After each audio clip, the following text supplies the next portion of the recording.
पिछले एपिसोड में हमने देखा था कि तांजीरो अपनी बहन नेजुको के साथ में एक गांव में पहुंचता है और उन लोगों को माउंट सागिरी की तरफ उरुको ताकी साकुंजी से मिलने के लिए जा। तांजीरो अपनी बहन नेजुको के लिए एक बास्केट बनाता है क्योंकि नेजुको डे टाइम में बाहर नहीं जा सकती। रास्ते में तांजीरो और नेजुको को एक डीमन मिलता है। उनकी हेल्प करने के लिए एक इंसान आगे आता है और ये कोई और नहीं उरुको ताकी साकुंजी होते हैं।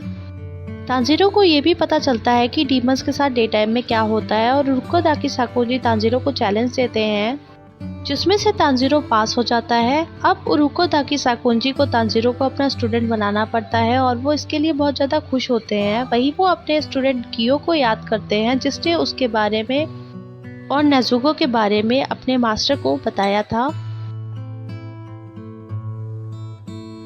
थर्ड एपिसोड की स्टार्टिंग में दिखाया जाता है कि तांजीरो अपनी बहन नेजुको के लिए एक जर्नल बना रहा होता है जिसमें वो डे टाइम में जो भी एक्टिविटीज़ करता है वो लिखता है, लेकिन उसकी बहन नेजुको की हालत सही नहीं होती और वो बहुत ही गहरी नींद में सो रही होती है। फिर उरुको ताकी साकुंजी तांजीरो को डीमन स्लेयर्स की कॉप्स के बारे में बताते हैं और कहते हैं कि इनको कोई भी गवर्नमेंट कंट्रोल नहीं करती और जो डीमंस होते हैं वो ह्यूमंस को खा सकते हैं जो कि कहीं से भी आते हैं। और डीमंस कुछ तो ऐसे होते हैं जो अपना साइज़ बढ़ा लेते हैं अपने प्रे के अकॉर्डिंग। मैं अकेला नहीं, मेरे जैसे बहुत से टीचर्स हैं जो तुम्हारे जैसे बहुत ही अच्छे डीमन स्लेयर्स को तैयार करते हैं ताकि वो ह्यूमंस को बचा सकें। इधर उरुको ताकी साकुंजी तांजीरो की ट्रेनिंग को बहुत ज़्यादा हार्ड कर देते हैं। तांजीरो वीक है और वो अभी तलवारों से नहीं लड़ सकता। जो भी तांजीरो करता उसको अपने जर्नल में ज़रूर लिखता। ऐसे ही धीरे धीरे टाइम बीतता गया और तांजीरो बहुत ज़्यादा स्ट्रॉन्ग होता गया, लेकिन अभी भी काफ़ी ऐसी चीज़ें थी जो तांजीरो के मास्टर उरुको ताकी साकुंजी को पता थी कि तांजीरो उनमें कैपेबल नहीं है। तांजीरो की ट्रेनिंग डे बाय डे बहुत ही ज़्यादा हार्ड होती गई और जितना तांजीरो को करने को होता उसको उससे भी ज़्यादा करना पड़ता, जिसकी वजह से तांजीरो को कभी कभी तो बहुत ज़्यादा फ्रस्ट्रेटिंग लगने लगता था। अपने रेस्ट टाइम में भी जब तांजीरो बैठता तो उसको अपने मास्टर उरुको ताकी साकुंजी की बातें याद आने लगती, जैसे कि वो बताते थे कि तांजीरो को कभी भी तलवार उसको सीधी नहीं चलानी चाहिए, हमेशा उसको टेढ़ा चलाना चाहिए। सीधी तलवार अगर किसी चीज़ से टकराती है तो वो जल्दी टूटने के चांसेस होते हैं। इसी तरीके से तांजीरो ये सारी बातें सोचता और उनको बहुत ही ज़्यादा अच्छे से ग्रास्प करने की कोशिश करता था, लेकिन तांजीरो अपने जर्नल्स करना कभी भी नहीं भूलता था। नेक्स्ट डे तांजीरो के टीचर उरुको ताकी साकुंजी उसको एक चैलेंज के लिए बुलाते हैं जिसमें तांजीरो को उनसे लड़ाई करनी होती है। साकुंजी के पास में कुछ भी नहीं होता है, लेकिन तब भी तांजीरो उनसे बहुत ही बुरे तरीके से मार खा जाता है और हार जाता है।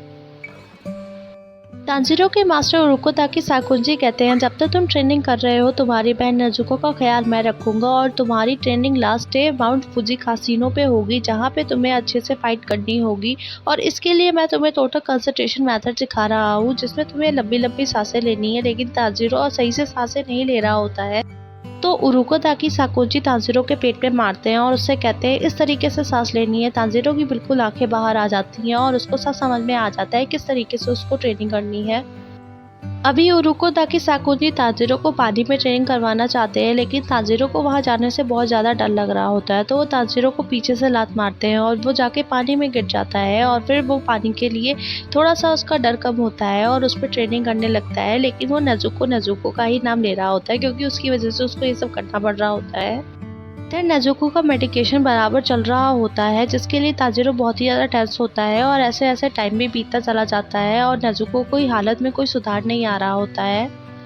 ट्रेनिंग करते करते आधा साल हो जाता है और तांजीरो अब बहुत ही ज़्यादा स्ट्रांग हो जाता है और उसको तलवार से फाइट करना भी आ जाता है। अब तांजीरो को डर नहीं लगता है और उसको लगता है कि उसके अंदर कॉन्फिडेंस आ गया है और उसके मास्टर उरुको ताकी साकुंजी कह रहे हैं तांजीरो से कहते हैं कि बस मुझे इतना ही आता था, जितना भी मैंने तुम्हें ट्रेन किया है उसको भूलना मत और इनको हमेशा कोई भी फाइट करते समय याद रखना। और फिर वो तांजीरो को एक जगह पर लेकर जाते हैं अपने साथ में।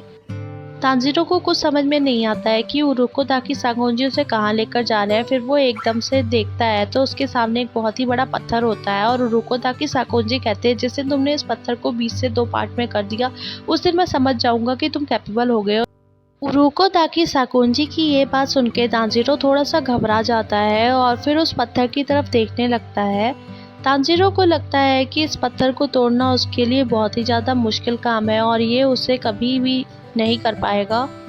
ताकोंजी तांजीरो को वहाँ छोड़कर चले जाते हैं और कहते हैं कि तुम्हें जितना भी मैंने सिखाया है उस पे ध्यान दो और मुझे पता है कि तुम इसे कर सकते हो।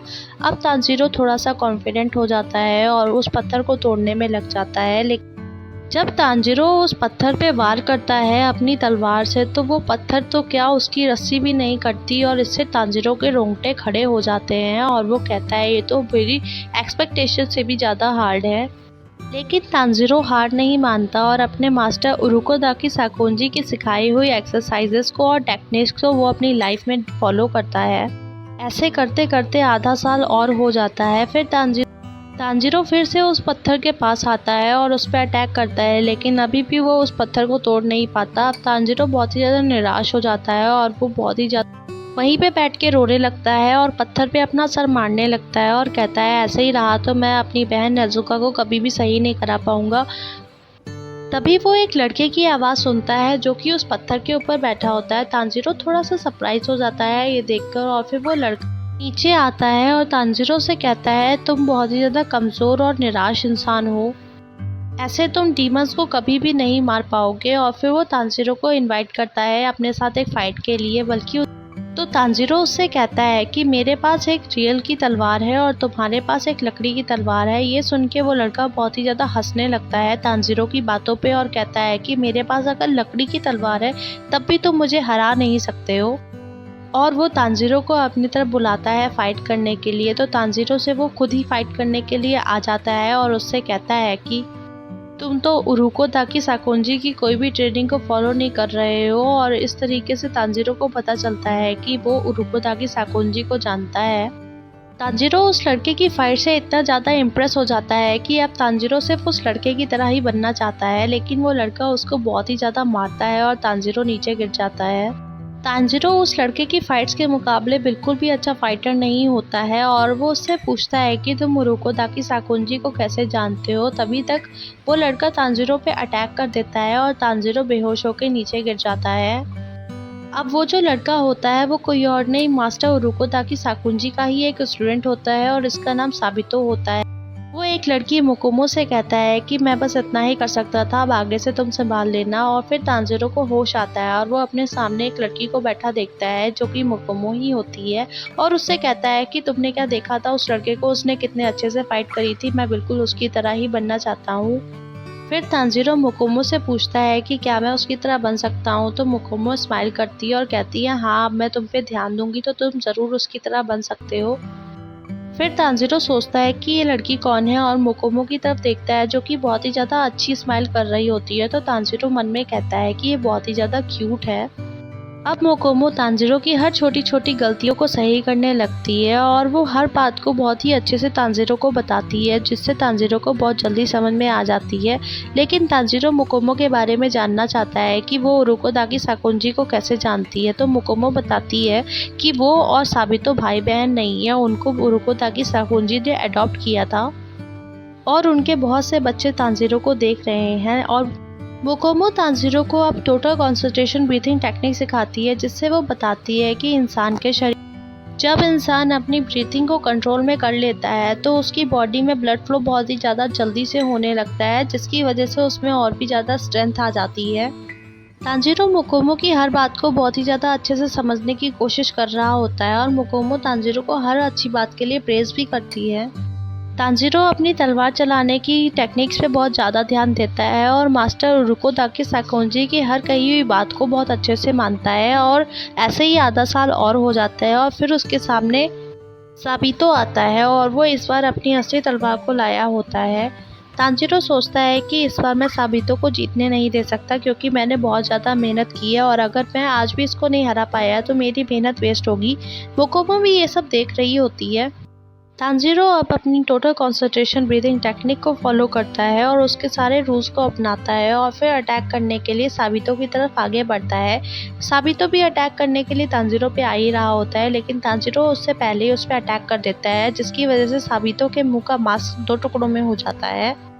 तांजीरो अब साबितो की शक्ल देखता है और साबितो उसको देख के हंस रहा होता है, जिससे पता चलता है वो कितना ज़्यादा खुश है तांजीरो के लिए। और मोकोमो तांजीरो को जितने भी लेसन सिखाए हैं मास्टर उरुको ताकी साकुंजी ने उनको याद रखने के लिए कहती है और ऐसे ही वो उससे बात करते करते एकदम से गायब हो जाती है। फिर तांजीरो देखता है कि सब साबितो और मोकोमो दोनों ही अब तांजीरो के सामने नहीं हैं और तांजीरो ये देख के बहुत ही ज़्यादा शॉक्ड हो जाता है कि उसने पत्थर को 2 टुकड़ों में कर दिया है और यहीं पे इस एपिसोड की एंडिंग हो जाती है। अगर आपको ये एपिसोड पसंद आया है तो please like share and subscribe. Thank you so much.